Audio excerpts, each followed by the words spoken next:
জীবে প্রেম করে যেই জন সেই জন সেবিছে ঈশ্বর। মূলভাব: জীবের আত্মারূপে স্রষ্টা জীবের মধ্যে অবস্থান করেন, তাই জীবের সেবা করলেই স্রষ্টার সেবা করা হয়। বস্তুত জীবের প্রতি আন্তরিক না হয়ে স্রষ্টার নৈকট্য লাভ করা যায় না। সৃষ্টিকে ভালোবাসার মাধ্যমেই কেবল স্রষ্টার সান্নিধ্য লাভ করা যায়। সম্প্রসারিত ভাব: মহাবিশ্বে যা কিছু রয়েছে সবই স্রষ্টার সৃষ্টি। সমস্ত জীবজগৎ তিনি সৃষ্টি করেছেন পরম যত্নে। যেমন পরম ভালোবাসায় সৃষ্টি করেছেন মানুষ, তার মহাশক্তির ক্ষুদ্রাংশ শক্তি জীবজগতের প্রত্যেকের মধ্যে বিরাজমান, অর্থাৎ জীবজগতের সব কিছুর মধ্যেই তার শক্তির উপস্থিতি রয়েছে।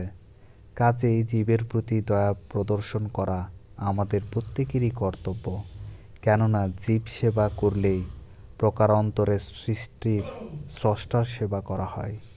জীবের প্রতি যত্নবান হলে বা জীবকে ভালোবাসলে সৃষ্টিকর্তার প্রতি ভালোবাসা প্রদর্শন করা হয়। এই জন্যই স্বামী বিবেকানন্দ বলেছেন, জীবে প্রেম করে যেই জন সেই জন সেবিছে ঈশ্বর। সংসারের সব কিছুর স্পর্শে থেকে ঈশ্বরের আরাধনা করা যায়। লোকচক্ষুর অন্তরালে ধ্যানমগ্ন হলেই সৃষ্টিকর্তার সান্নিধ্য লাভ করা যায় না। আবার নির্জনে আরাধনা করলে ঈশ্বর লাভে পূর্ণতা আসে না। স্রষ্টা মানুষকে সৃষ্টি করেছেন মানবীয় গুণাবলী দিয়ে, জ্ঞান ও বিবেক বুদ্ধি দিয়ে, যে কারণে জীবজগতের মধ্যে মানুষ সেরা।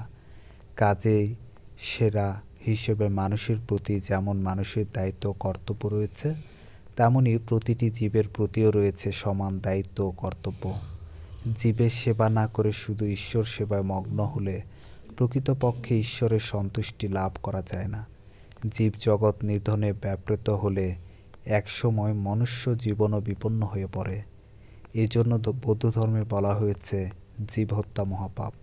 কথাটা বর্তমান পৃথিবীতে অধিকতর প্রাণিধানযোগ্য।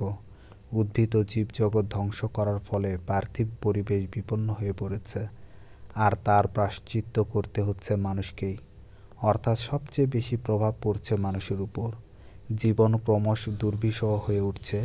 মানুষ তার মানবতাবোধের সক্রিয়তায় অসাম্য, বিভেদ, লোভ, হিংসা দূর করার পরিবর্তে নিজেই হয়ে উঠছে লোভী, স্বার্থপর, হিংস্র। তাই জীবকে অবজ্ঞা ও অবহেলা করলে, জীবের প্রতি অমানবিক হলে ঈশ্বরকে অবজ্ঞা করা হয়। এই বোধ আমাদেরকে লালন ও পালন করতে হবে। আন্তরিকভাবে এগিয়ে আসতে হবে জীব সেবায়, জীবকে ভালোবাসায়। মন্তব্য: স্রষ্টার সৃষ্টি অর্থাৎ জীবজগৎকে প্রেমের দৃষ্টিতে দেখলে, তাদের কল্যাণে আত্মনিয়োগ করলে ঈশ্বরের সন্তুষ্টি ও সান্নিধ্য নিশ্চিত হয়। ঈশ্বরের সৃষ্টি জীবের প্রতি মমতার মাধ্যমে ঈশ্বরের মহিমা অনুভব করা সম্ভব।